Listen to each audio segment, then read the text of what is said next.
ذی احتشام معزز و محترم حضرات، حاضرین و ناظرین و سامعین اکرام،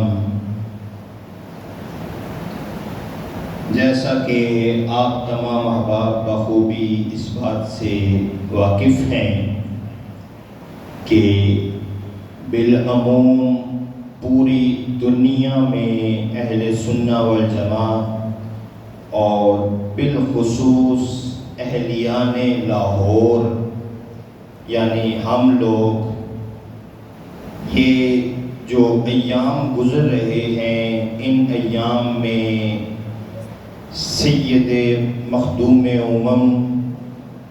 داتا گنج بخش علی حجویری رحمۃ اللہ تعالی علیہ آپ کے عرس مبارک کی تقریبات منا رہے ہیں۔ میں نے گزشتہ جمعۃ المبارک آپ کے سامنے سورہ فاتحہ میں سے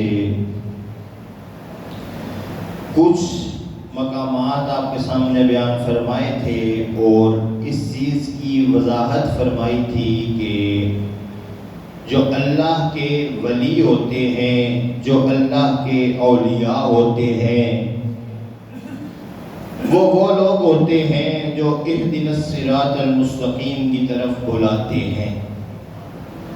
اللہ کا ولی صراط مستقیم کی طرف بلانے والا ہوتا ہے۔ اور پھر ہم نے صراط الذین انعمت علیہم کا ذکر اور تذکرہ کیا۔ اسی راستے پر چلانے والوں میں سے ایک نام مخدوم میرے داتا علی حجویری کا آتا ہے۔ داتا صاحب افغانستان کے ایک شہر غزنی میں پیدا ہوئے اور آپ سچے سچے ماں کی طرف سے حسینی اور باپ کی طرف سے حسنی سید ہیں۔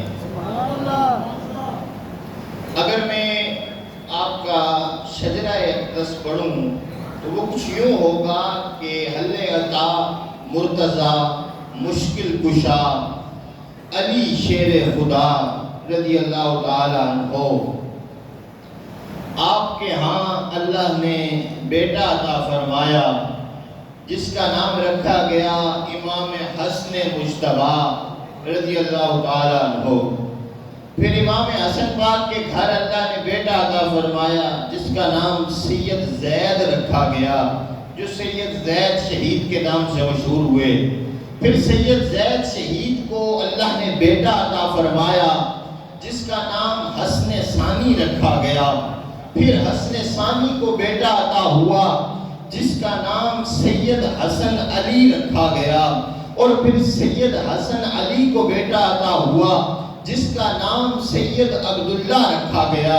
پھر سید عبداللہ کو بیٹا عطا ہوا جس کا نام سید عبد الرحمن رکھا گیا۔ پھر سید عبد الرحمن کو بیٹا عطا ہوا جس کا نام سید علی رکھا گیا۔ پھر سید علی کو بیٹا عطا ہوا جس کا نام سید عثمان رکھا گیا۔